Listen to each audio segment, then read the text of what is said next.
समुद्र मंथन। जब अमृत के लिए देवता और असुर एक हुए, कल्पना कीजिए, पूरा ब्रह्मांड थम गया है, समुद्र उफन रहा है, देवता और असुर एक ही रस्सी पकड़कर खड़े हैं और बीच में है एक पर्वत जो किसी युद्ध का नहीं बल्कि अमृतत्व के सबसे बड़े रहस्य का केंद्र है। लेकिन सवाल यह है, अमृत पाने के लिए देवता और असुर दुश्मनी भूलकर एक साथ क्यों आए? समुद्र से ऐसी कौन सी वस्तुएं निकली जिन्होंने देवताओं, असुरों और मानव जीवन को हमेशा के लिए बदल दिया? आज की यह कहानी है समुद्र मंथन, हिंदू पौराणिक कथाओं की सबसे भव्य और रहस्यमयी घटना। कथा शुरू होती है देवराज इंद्र से। एक दिन ऋषि दुर्वासा ने इंद्र को एक दिव्य पुष्पमाला दी, लेकिन अपने अहंकार में इंद्र ने उस माला को अपने हाथी ऐरावत को पहना दिया। हाथी ने माला जमीन पर गिरा दी। इस अपमान से क्रोधित होकर आर्षि दुर्वासा ने देवताओं को श्राप दे दिया कि तुम्हारा तेज, बल और सौभाग्य नष्ट हो जाएगा। श्राप का असर हुआ, देवता दुर्बल हो गए और असुरों ने तीनों लोकों पर अधिकार कर लिया। घबराए हुए देवता भगवान विष्णु के पास पहुंचे। विष्णु ने समाधान दिया, अमृत प्राप्त करो, लेकिन अमृत केवल समुद्र मंथन से ही निकलेगा। पर समस्या ये थी, मंथन अकेले देवता नहीं कर सकते थे, इसलिए देवताओं ने अपने शत्रु असुरों से संधि की। शर्त साफ थी, जो भी निकलेगा समान रूप से बांटा जाएगा। मंथन की तैयारी। मंदराचल पर्वत बना। मंथन की मथनी वासुकी नाग बने रस्सी। भगवान विष्णु ने कूर्म अवतार लेकर पर्वत को अपनी पीठ पर संभाला। देवता पकड़े हुए थे, वासुकी का पूंछ वाला भाग, और असुर पकड़े थे मुख वाला भाग, क्योंकि असुरों को पूंछ पकड़ना अपमानजनक लगा। और फिर शुरू हुआ इतिहास का सबसे बड़ा मंथन। हलाहल विष सबसे पहले समुद्र से निकला। हलाहल विष इतना भयंकर कि पूरा ब्रह्मांड जलने लगा।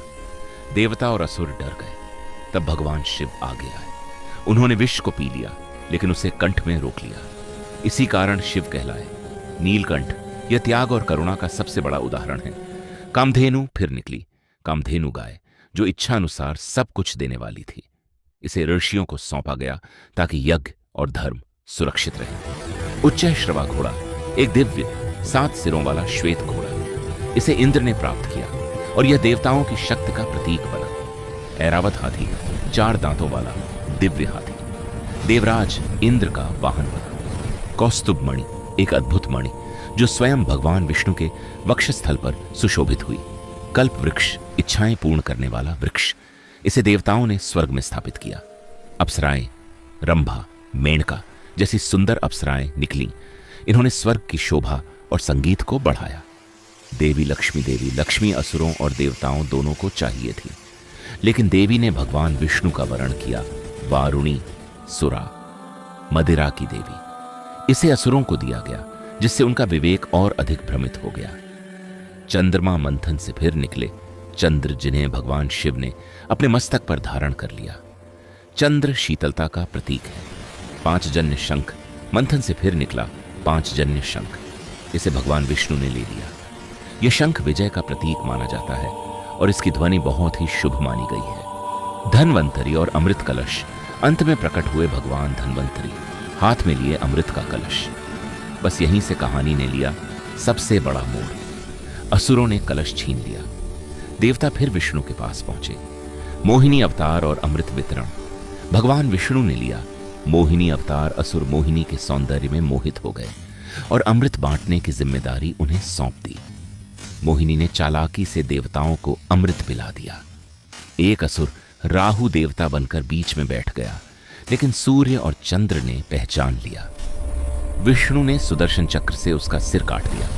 तभी से राहु, सिर, केतु, धड़ और ग्रहण की कथा शुरू हुई।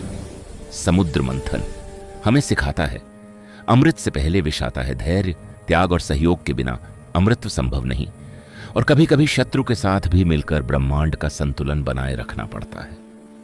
ऐसी और पौराणिक कहानियों को जानने के लिए चैनल को सब्सक्राइब करें।